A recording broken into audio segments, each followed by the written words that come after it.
Bodybuilder Brian Turner had extremely serious cystic acne as a teenager, and at age 15, he eliminated dairy from his diet to improve his skin.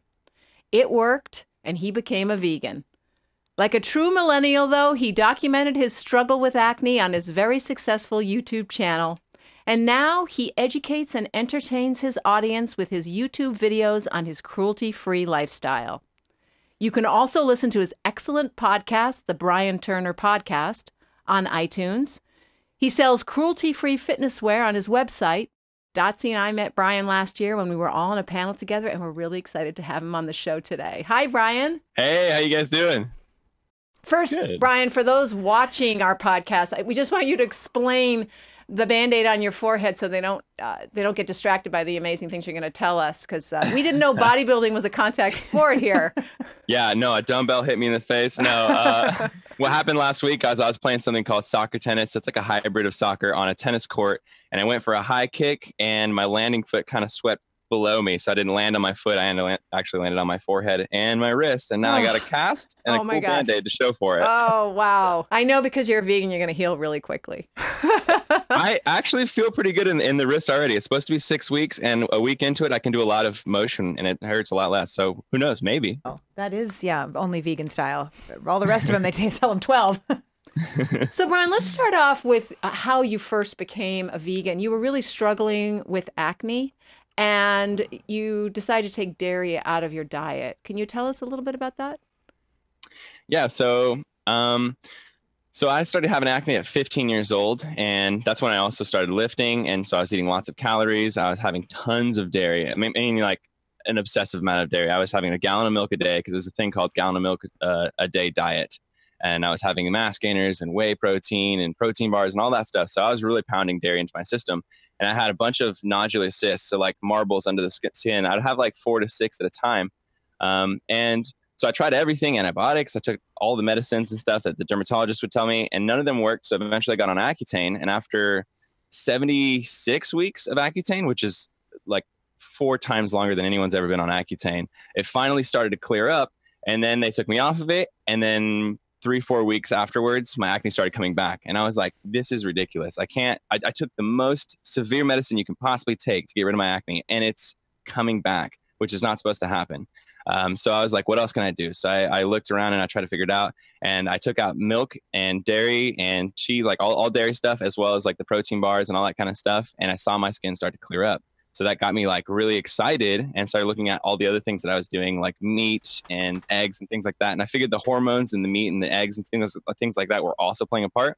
So I took everything out, upped my vegetables to 12 to 16 servings of like dark green vegetables a day. I did more water. And just that change right there, I wish I would have known before Accutane, because that is what I think has really like cleared up my skin. And I believe there's science behind it too, because I've read quite a bit of research about this. So, okay, I'm going to go a little dark here, a little deep, and we're just going to get right into this. I'm ready. I had severe acne in my late 20s. So it sucked, because when you're 16, everyone has acne, and I was completely clear, and then everybody's skin cleared up, and then I was in college with the severe acne. Right. I got put on 2 courses of Accutane. So one was like 20 weeks, and then they took a break, and then I was on it again. It cleared it up, but then it started coming back after I was, was taken off at the last time. About 3 years later, I tried to commit suicide. I've gone pretty deep into researching Accutane after you shared your journey of suicidal thoughts and tendencies. And there is significant amount of anecdotal evidence that Accutane has that side effect. Now, I don't want to get on an Accutane bashing conversation, because that's not what this is about, what you're about, or this podcast is about. But what I want to look at is this intense control by big pharma, and why doctors aren't advising us and telling us, especially when we know that we can take action naturally and systemically to eliminate some of these animal products like dairy, and why our society's okay with just popping these myriad of pills, like to get rid of acne, to get rid of erectile dysfunction, to get rid of high cholesterol, to get rid of high blood pressure, when all we see is these pharmaceutical ads with these horrible side effects. And there's one now that's like a skin, it's eczema or something. It's a skin issue, and it's like they go on and it says you may have suicidal thoughts or tendencies, liver damage, skeletal damage, pancreatitis, Crohn's disease. I mean, and they say really, really fast. And I'm thinking at the end of the commercial, I think I'll just take eczema. It's cool. I can have some whelps on my neck, but nobody's thinking how they could heal this from the inside out. So it's not a really big deal when something is potentially causing you to have suicidal thoughts. What the hell? Help me. It's crazy. So I think with North American people, we're really conditioned to go straight to a doctor whenever we have any issue, which, when you're young, that's what you do. You talk to your parents and then they take you to the doctor. And so you just get used to any problem you have. The solution is a doctor's going to tell you what to do. You never really think about what is the reason that it's happening in the first place.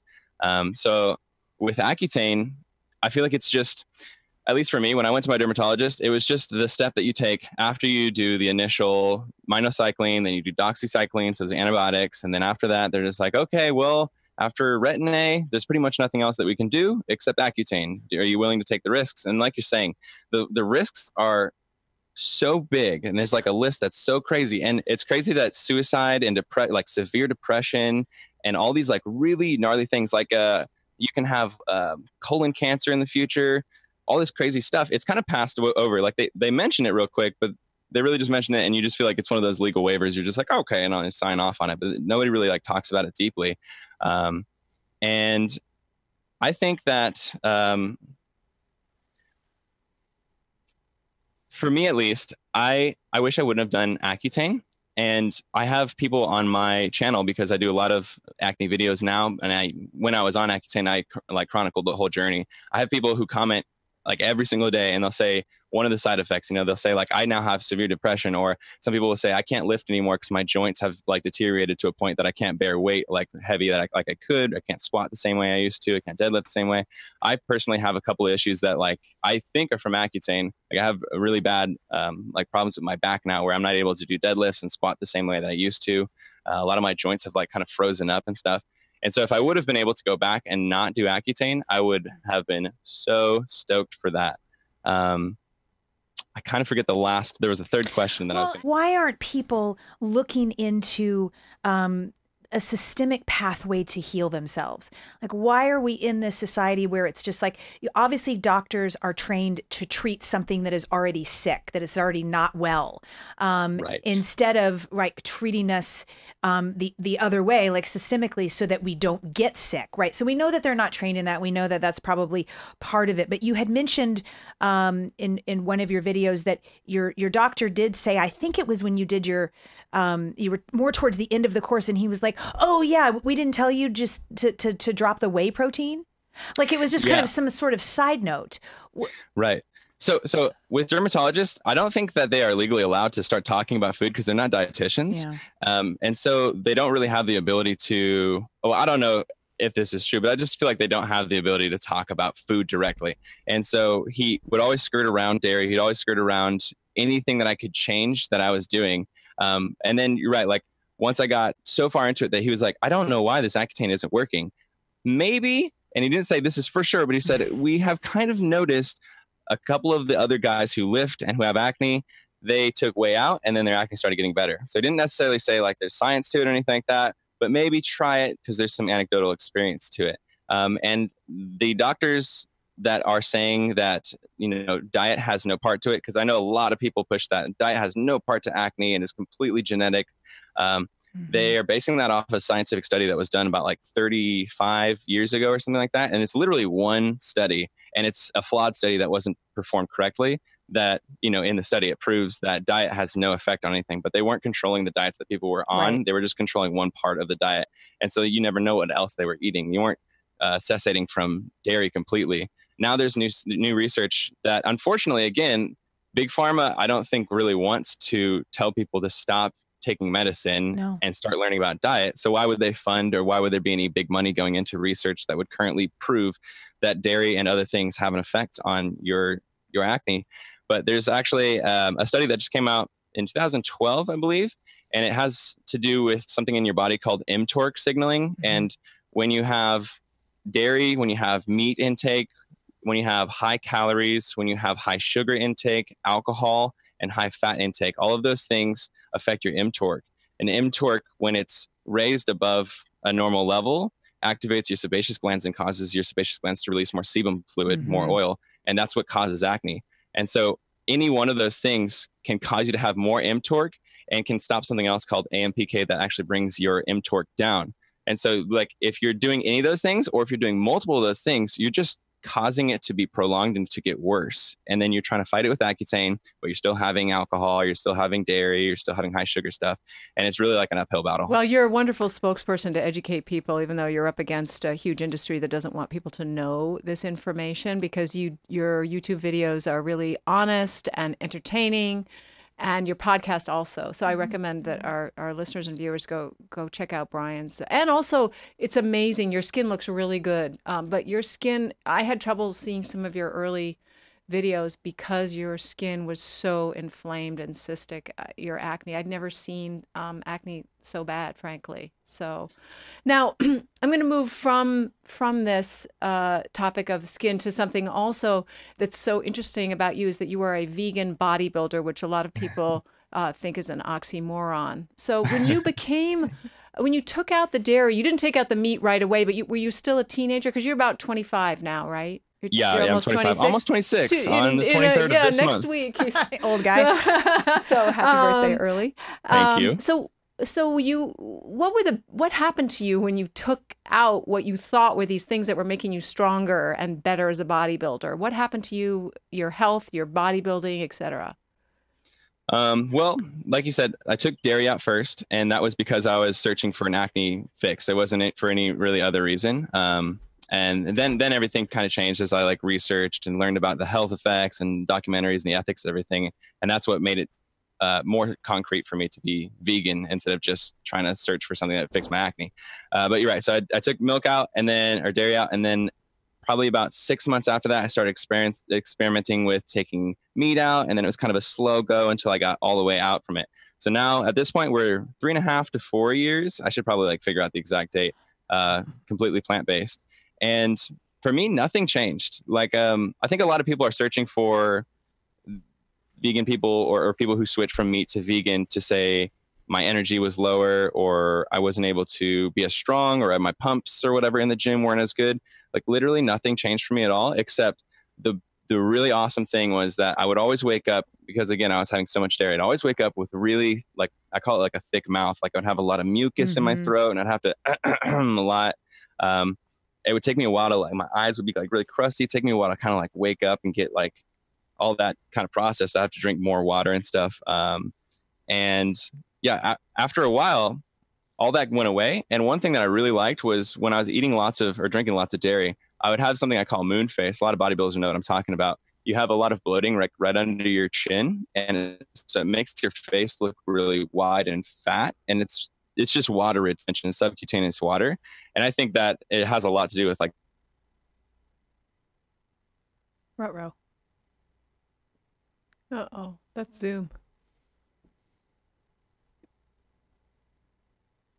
Oh dear. Mark, where we lost him so he can. Can you stop the clock too? Yeah.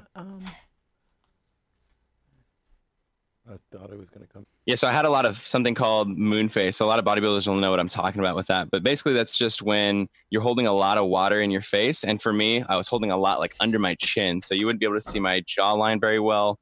And I would just overall look really inflamed all the time. And now I never have that. Even when I go all the way to the top of my bulk, I'm at 5,000 to 6,000 calories. That was when I would really see that the worst before I was vegan. But now I have no issue with that at all, even when I'm having like all those calories, which is so awesome because I've just really hated it. I want to go back to when you first gave up dairy. You were drinking a gallon of milk a day, you said. Yeah. Right. So that's a lot of milk from a cow. So, were you concerned? What did you think was going to happen? And was that initial catalyst that doctor saying maybe give up whey, and then you put the 2 and 2 together and said, okay, also cheese, also cottage cheese, also yogurt? Like, take us through that. And were you scared? Because there's a lot of bodybuilders out there right now that are drinking a gallon of milk a day that may say, oh, I don't know that I want to do this anymore, but I'm afraid I'm going to lose my bulk. Right. Yeah.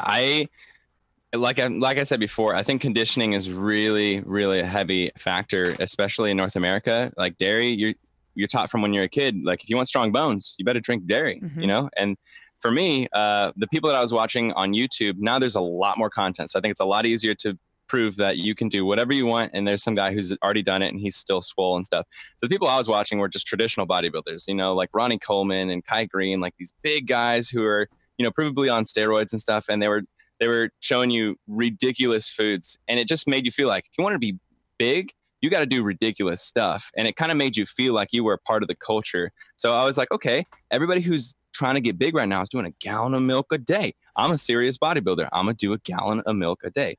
And so I like, honestly, with the conditioning, I didn't even think anything of dairy. Dairy it's just something, you know, just like chicken, just like potatoes, just like rice. It's just a food source. It just happens to have a really great amount of protein in it. So never did I actually think about anything until, you had a good point. When he pointed out the whey thing, I knew that whey is a concentrated derivative of dairy. So I figured whey is just, you know, dairy to the max. And so I figured if whey is causing acne, then milk also is causing acne. So I figured that was the reason why I would take it out. But when I took it out, I was a little bit fearful that it would, you know, hinder my gains or something. There wasn't anybody out there that was talking about vegan bodybuilding, at least that was in my kind of like category of being like a young 20-year-old dude who's like charismatic and stuff. And I don't think I was really ever nervous though, because I knew about nutrition. So I knew you could get protein from beans and from other things. And so I was never really worried about it. I just knew that it would be difficult thinking about what food I was going to eat each day, rather than just waking up and having 80 grams of protein just by pouring a bunch of milk into a mass gainer and chugging it. That's the biggest question that I know that I get when people find out I'm vegan. And I'm sure you get it much more than I know you've done videos on it. Where do you get your protein? Tell us a little bit about that. The age-old vegan question, right? No doubt. We still get asked, and we're old ladies, so, you know, it's passed a lot. It kills me. Well, all food is vegan food until you add some meat and some dairy and some butter to it. It's all vegan food. And so, I have a video on my channel called Top 10 Vegan Protein Sources. And then next week I'm going to be recording Top 10 Vegan Protein Sources too. And it'll be with a little bit more experience into the vegan diet. Nice. But even just with broccoli, for example, like I was saying, with trying to get rid of your acne, I like to do lots of green, dark vegetables. So 12 to 16 servings. And so I probably get about 6 to 8 servings of broccoli a day.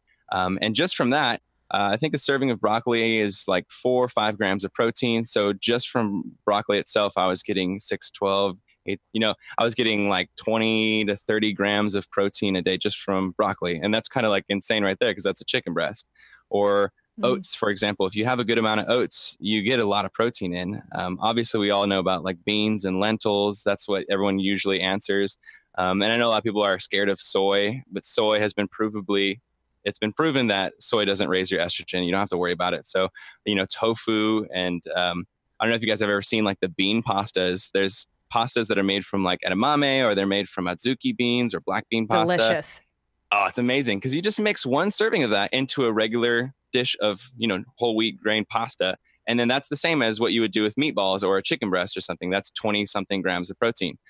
So I don't think it's necessarily like, what food should I start eating a ton of? It's just more so start looking at the back of the foods that you're eating, start reading the nutritional values of it, and then realize that 4 here, 5 there, 6 there, you have 2 servings of each of those. Now you just accidentally had 36 grams of protein in one meal. If you're bodybuilding, you're going to end up eating a lot of calories, and you're going to end up being way over the protein that you're trying to shoot for. I aim for like 100 to 140 grams of protein a day.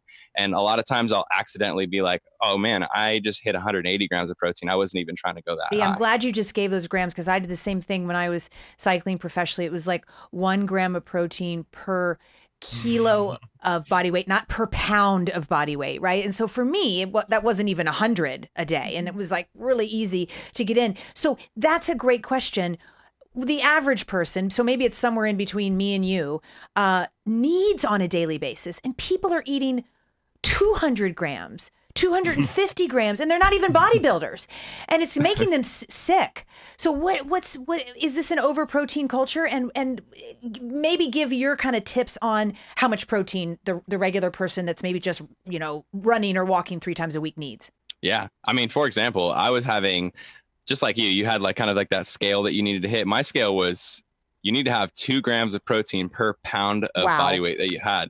Wow. So at the top of my bulks, I'll usually get to around 215, 220 pounds. So I was like, man, I need to have 400 or more grams of protein a day. And I was hitting that every single day. And again, that's another reason I think I had. And what happened when you lowered your protein? Did you feel weak? Nothing changed. That's the crazy thing. Like all that stuff that you think is happening because of protein, like when you're having great workouts, you're like, you have really good energy, your focus is good, and you get that big pump. You go to the mirror and you're like, wow, I look 2 times as big.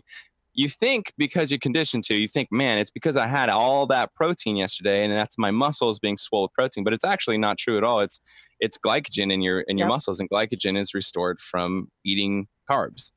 And so I think people are overthinking protein and underthinking carbohydrates.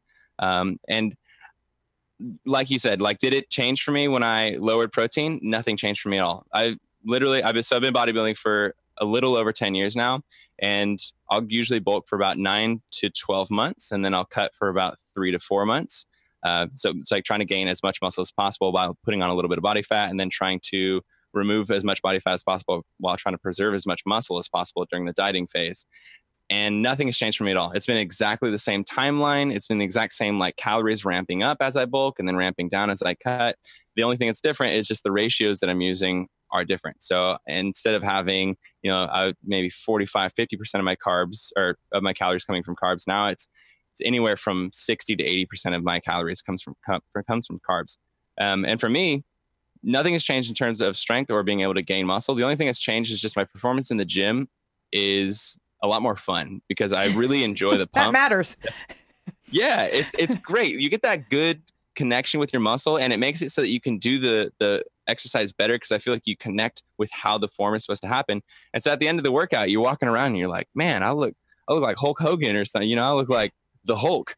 And I think that's changed a lot with having more carbs. I'm realizing that if I would have just drank a lot more water and had a lot more carbs from the beginning, I would have had a lot more pumps, I guess. I wouldn't have been chasing the pumps so much. So you talked a lot about the emphasis on food, what food, how much food, and things like that. I'd like to ask you, and because I've heard several of your podcasts on this issue, can you talk a little bit about the relationship that bodybuilders have to food, and maybe how that this striving for such a beautiful body has distorted your relationship with food sometimes because of the severe discipline that you have to have, and then post-competition you get 2 weeks where you can go all out. I know I heard a really good podcast, which was just you talking. It was podcast number 33 on binging, where you were really honest, and I really appreciated that, your experience on binging. Can you talk a little bit about yourself and just the community in general in terms of how you all look at food and how you deal with this? Because, yeah. I mean, I see it with my friends even now, and even after I talk to them, or they've seen my content and stuff. And it's just, when you want to do something to the max, you go and you follow the professionals, and a lot of them they're just anecdotally telling you stuff that they don't actually know is true. It just feels like it's right or whatever. And so the traditional thing that you do when you bodybuild is you bulk for years and years and years and years until you're finally not skinny. And then you pick a date for your bodybuilding competition, and then you work as hard as you can, put on as much muscle as you can. And then you get ready for that dieting phase. It's just going to be hell. It's going to be the worst thing you've ever gone through. And it's going to be 16 to 20 weeks of just eating just minimal stuff and I don't know, just hating life. And like, that doesn't need to happen. So my last bodybuilding competition, I did vegan, and I also did it without restricting stuff like crazy. Like I wasn't doing, so my first bodybuilding competition I ever did, I did literally for the last 10 weeks, every single meal was tilapia and asparagus with nothing else. And I was peeing green and it smelled like asparagus. It's terrible. Nasty. Yeah, it's terrible. I felt terrible and nothing was good about it, but I felt like I was doing the right thing. And then I showed up to the competition and I was like super like emaciated. Like I wasn't able to get a pump because I wasn't having carbs. But this time I did it and there was no issue with like getting a pump or being able to have good workouts and stuff, because I did it with carbohydrates and I just slowly restricted my calories so that I was able to get to the conditioning that I needed to get to. But right, so when people get to that competition, then they have that permission after they finish that competition that we can eat whatever we want to for the next, whatever you say, 1 week, 2 weeks, maybe just like the next 3 days, whatever it is. But it screws with your head, because when you bodybuild, at least when you're really interested in bodybuilding, you start to look at food like a breakdown of numbers instead of pleasure. It's not like, oh man, I really want, you know, some aioli sauce on this food right here. It's going to be like the best thing. I miss it so much. Instead, you're just like, okay, oats, that's a great source of complex carbohydrates that is made with mostly fiber, carbs, and a good amount of protein with a very small amount of fat. You look at everything just as numbers, and it helps you to be functional and not think emotionally for your food, which for me, I think is a good thing. So like, I don't ever really have like craving where I'm dying to have a ton of ice cream with a bunch of deep fried donuts in it and stuff. Like, it's not something that I do.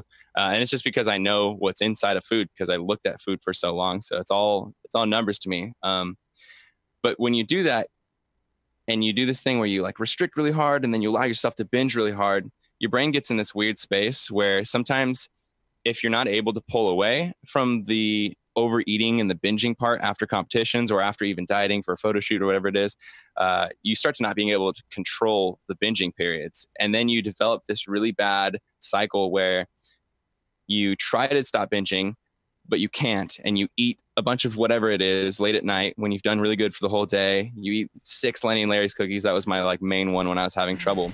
I know them because you can find they're vegan. You can find them in pretty much every 7-Eleven across the country. Yep, 400 right? calories. Yep. So, and I would eat like 4 or 5 of those. So it's like you wake up and you're like, okay, so I just went over 2,400 calories of just like sugary processed stuff. And then the next day, to make up for it, a lot of people will just restrict everything and try to eat nothing. But then that causes you to get low blood sugar by the end of the day. And then when you do have dinner, you don't have dinner, you have a bunch of crappy food and you binge again. And it becomes a cycle. And so in that way, you can really like screw yourself up with your relationship with food, and it becomes emotional versus you being able to really analyze what you should and shouldn't what you eat. talked about sounds like not only bodybuilders, by the way, just regular old people. True. Right. True. But you see it a lot with your bodybuilding friends and yourself in terms of this struggle. How are you doing now? You gave some really good tips in this podcast about how to deal with it. The binging, the desire to binge. I don't really have any issues with this kind of stuff. I'm not really someone who really craves sugar. I'm like, if I'm craving something, it's usually something salty. I really like savory food. My girlfriend is crazy about sweets. So she'll be like, oh, can we go get a dozen of donuts from that vegan place? And I'm like, why? I don't really care about donuts. So the only time that I've ever had that issue that I've been talking about with the binging on sugary stuff is after severe restriction for a bodybuilding competition or for a photo shoot. Then that kind of like triggers the whole sugar addiction thing. And then it takes a while to get out of it. But it's been a really long time since I've had any of those kind of issues with overeating on sugar. I noticed for me, I mean, quite many years ago, almost lost my life to anorexia. And in that extreme, severe space that I was in of restriction.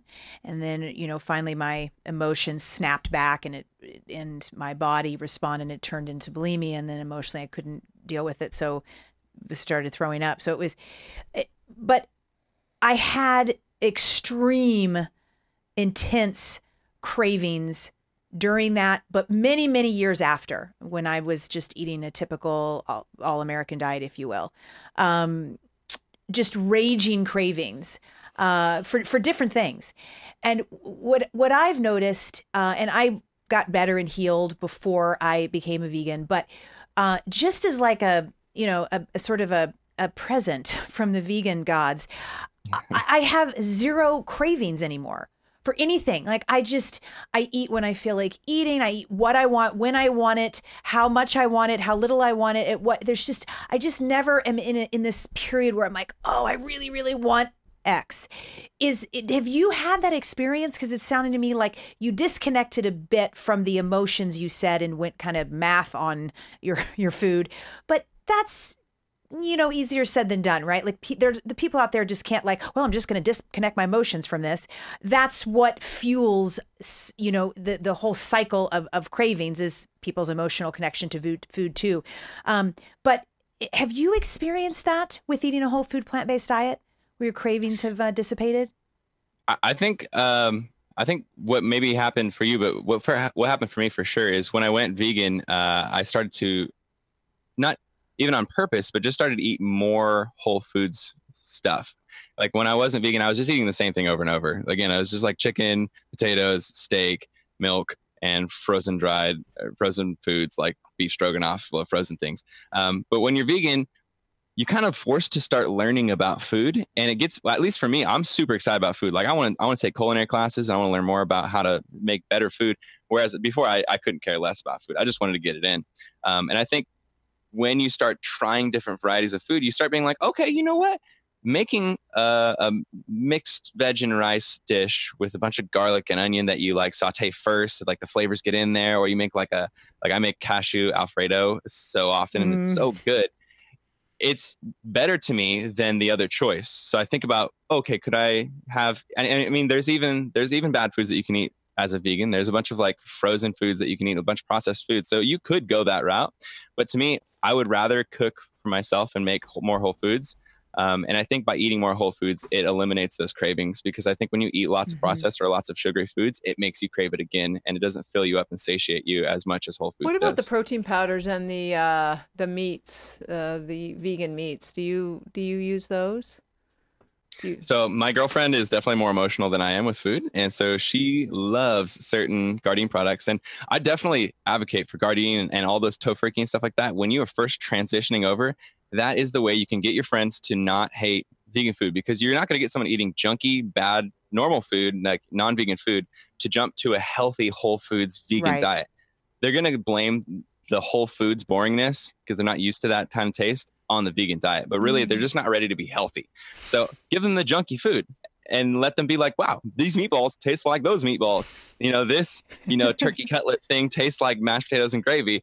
And so my girlfriend loves mashed potatoes and gravy. And so sometimes we'll get those like their Gardein turkey little cutlets and stuff. But I would say that currently in my diet, I do about 85% whole foods and then about 15% processed foods. And usually that's not like a daily thing. It's like at the end of the week, probably on the weekends, my girlfriend and I will go get something that's a little processed, because there's a lot of good veggie burger places now, like Plant Power fast food and things like that. And I can't resist those buffalo wings. They're so good. I have one quick question that I was thinking of when you were talking about your buddies, your other bodybuilders, doing things based on or practicing ideas based on nothing, just like, well, I think this might work, or this feels like it might work, or maybe they read it somewhere, which is traditionally referred to as bro science, which is science steeped in nothing that has any research backing or science basis behind it. I want to know your take on bro science. Well, bro science is as simple as if somebody looks bigger than you, then all the things they say are true. I mean, it's not true, but when you're in the gym and somebody's bigger than you, like it happens all the time. People will come up to me and they'll be like, hey, I heard you're vegan. And if I go vegan, will I get more muscular? And it's just because they look at me and they're like, I want to look like you. So they think it must be something this guy's doing. Is there a certain tricep exercise that you're doing? Or is there a certain supplement that you're taking or something like that? And so it literally gives you, and a lot of people, I hate to say it, but a lot of people who lift are doing it for an egotistical reason. So it makes them feel good when people ask them, and then they get to tell them, this is how it is. Like, you're learning from me because I know everything. It's hard for a lot of people to say, I actually don't know. This is what I do, but I'm not sure if this is why it's happening. I just do it this way. So a lot of people will just spit it. They'll just say it as it's fact, as if everything they are doing is correct because it's proven that they're big or whatever. So yeah, that's where bro science comes from. And I mean, I used to say a lot of bro science until I started reading more. And then I was like, wow, a lot of those things that I was saying to kids in the gym were completely wrong. And now I wish I could go back and talk to those kids, but I could never find them You again. just talked about having, you know, doing it for something greater than that some of the people aren't doing that, aren't lifting for anything other than their own personal reasons. I get the feeling that you're not just plant-based, but that you actually have changed your mind about animals. And you actually mentioned that in the beginning of the podcast. Tell us a little bit about that ethical growth that you've experienced and how that feeds into all the work you do now as a bodybuilder and as an influencer.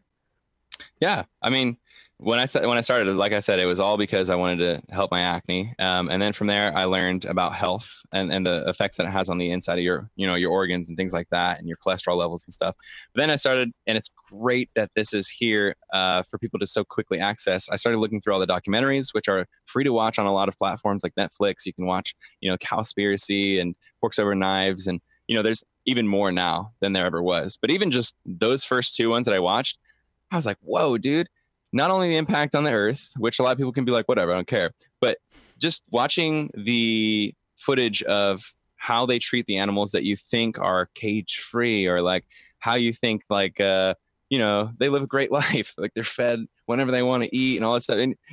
And like, you never really look into it because you're like, yeah, I just go to the Vons and I get bacon. It's still, it's delicious. And I don't think about it. But when you start looking into it and you start seeing how they're treated, man, it blows my mind. And even though I, at that time, didn't really like look at animals the same way I look at them now, I was still like, that's crazy. You see a lot of abuse and stuff, or you just see these really weird contraptions that just save the factory a lot of time or space, but it causes like a pig to grow on its side and literally not ever be able to stand up in its an entire life.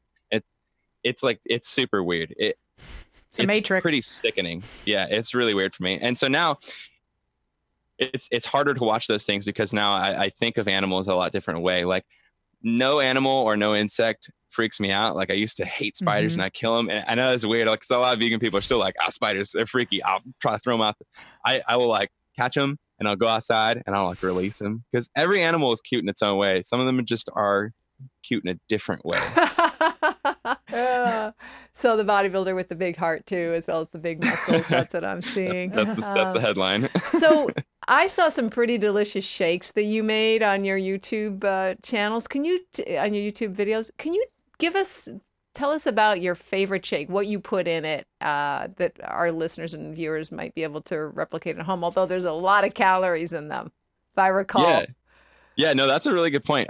So like if you're someone who's coming from a traditional bodybuilding diet and you want to go vegan, a lot of people are worried about what can I do to replace my mass gainer. And if you don't know what a mass gainer is, it's just generally a carb and protein powder, and it's about 70-80% carbs, and then the rest of it's protein. It's like a really good way to get a lot of calories in quickly. You don't have to eat it. You don't have to chew it. That becomes a problem when you get to a high amount of calories. You don't want to chew all the time. And so that was one of the first things that I started looking into, was how do I replace these mass gainers? And there's no mass gainers on the vegan market, nor do I really want to eat only powders and stuff. And so the smoothie that I have every single day, I just call it the humorous smoothie. My channel used to be called Humorous Fitness. So I call it the humorous smoothie. And it's about 3 to 4 frozen bananas that are sliced up. And then it's whatever other fruit that you want it to flavor it into. So I'll usually do pineapple, mango, and strawberry, and I'll do about 2 cups of that. Or I'll do blueberries, which pretty much those are the only 2 different types of smoothies I like to do. I'll do a couple handfuls of spinach, however much you can, handle, because it's so easy to get in and it's really good for you. It's got a lot of protein, calcium, etc. And then I'll do the bases, almond milk, and then I put cacao nibs in there. So I'll put maybe 2 tablespoons of cacao nibs. Cacao nibs are like where chocolate comes from before they turn it into chocolate. So it's really bitter, but if you put it into a sweet smoothie, it literally is like you're drinking a smoothie with chocolate chips. Actually, it's funny because I have the smoothie right here. And then the last thing I'll do is a scoop of the company that I'm sponsored by. It's called Vivo Life Protein. And most proteins I don't really like because of the way that they're produced. I think they're really chalky and they're really like sandy, and I don't think they taste very good. They're also like really processed and stuff. So this one, I talked to them for a long time, and they do raw plant protein, and they just taste really, really good. In the back of it, you can see all the different ingredients and stuff they have. But yeah, so I put that in there as kind of like a thickener. I like when my smoothies are real thick. People think it's gross, but I like thick smoothies. Yeah, and that's it. And then I just blend it up, and it'll be anywhere from, and it depends on how much ingredients you want to use, but anywhere from like 600 to 1200 calories. And depending on where I am in my bulk or diet, I will do it no matter what, whether I'm dieting or bulking. It's just right. lower, So higher, people or don't have more. to put in the 4 bananas. They could just put in 1 banana and 1 cup of, and then it would, get the calories down for those who don't. It's a lot of work out as volume hard. too, that shake you're Yeah. making. Like, it's a big daddy. But it sounds delicious. And you drink a lot of water. Oh, so much.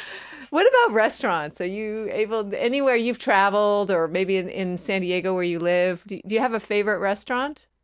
Yeah. Oh my gosh. There's so many. I'm so lucky. San Diego and LA are so amazing. Off the and charts. I feel like, oh, it's amazing. And it's just going to keep like moving over as they become more successful. So I'm really good friends with the guy who owns Plant Power Fast Food. His name's Zach Voga, and he's really been pushing to open new locations. I think he's got 3 or 4 locations, just open ones in the Redlands. But by far, whenever people ask, what's the place I should go to? I'm flying into your city. I always say Plant Power. Or if someone's like, hey, what can I show my mom? She's interested in veganism, but I want her to be able to still eat something dirty. What can I show her that'll make her think that vegan food's good? I always say Plant Power. Or if you want to do something that you can like put a nice suit on and take your girlfriend out, then I say Donna Jeans, because that place is like high-end upscale. But that's just 2. I mean, there's literally hundreds. Go to Happy Cow and they'll What tell do you order from Donna Jeans? What's your very favorite meal that you guys get? Oh man. So at Donna Jeans, they have this one dish and they never got rid of it because of me, because I kept going in, and now it's just like, dude, please don't get rid of this. It's called Nashville hot shrooms, and it's literally just deep fried. I know it's bad for you, but it's deep fried mushrooms. So they're battered and then they're tossed in like this spicy buffalo-ish kind of sauce. And they're just, I want to go. It's so I'm a good. sucker for buffalo sauce. Like, I'll just You have lick it. to. Like, it That's my doesn't have to be favorite. on anything. When people say, what's your favorite food? I'm like, without a doubt, buffalo wings with ranch, vegan buffalo wings with ranch. Exactly. Well, thank you. I think a lot of people will be going, just from your enthusiasm and how you lit up talking about that meal. So we get our There'll own be food people now. driving We're from very foodies. far to get to Absolutely. your restaurant, Donna Jeans. So, All right. Well, we are almost out of time, but have a last question that we traditionally ask everyone, and it doesn't have any ulterior motives behind it. So, however this makes you feel, just blurt it out. No, it's just what does Switch for Good mean to you? I'm sorry, say that again. What does Switch for Good mean to you? Switch for Good, I would say it depends how you need to look at it. It depends where you are in your life. It could mean that you are unhealthy and that you are seeing yourself having a shorter lifespan than you thought you were going to have, or it might mean that you won't be around for the family that you now have, and you wish to make that something that you can and be around for. So a lot of people, when they talk to me, will say that because they've switched to a plant-based diet, they've been able to lose weight, and they've been able to go hiking with their kids, they've been able to go swimming in the lake with their kids, and be able to do things like that. And for me, that's what I would say Switch for Good is whatever it is that you've identified in your life that's a weak point or something that you're not comfortable with, instead of just kind of figuring out how to cope with it and allow it to continue being something that you don't like and something you're not comfortable with, switch, make it something that you start attacking, make it something that you take action on. And when you get to the point where you're seeing that progress, it'll keep you motivated. You won't need any motivation. You'll be so excited that you got to go swim with your kid because you were never able to. You always had to watch them from afar. And also, man, there's nothing better than being around for your best friends and your family, because you don't want to be the one who's dying and watching all your friends, and you're sad that you can't be there for your friend's wedding or something, because now you have all these problems and stuff. And it's something you knew you wanted to switch, but you just never did for all those years. Thank you. Well, That's words amazing. of wisdom from a 25-year-old. You're really thinking into the future about your health, which is fantastic. You're thinking now. Brian, thanks so much for being on our show. Dotsie and I are so happy to see you again, and we hope to really either be on a panel or hang out. Go to Donna Jeans with you. There How's we go. I that? was going to say. If you're ever in San Diego, I would love to take you guys. Bye-bye, Thank Brian. you. Bye, guys. Thanks for having me on the show. So thank you so much for tuning in today. If we helped you in any way, then click the subscribe button and let's keep hanging out together. We have so much more to share with you. And if you need more information on actually making the switch for good, please visit us at switch4good.org for loads of info. And you can subscribe to our mailing list where you will receive all sorts of super cool gifts, discount codes to our very fave dairy-free products, and a lifetime of powerful health tips. So join us on the journey to Switch for Good. This is the future.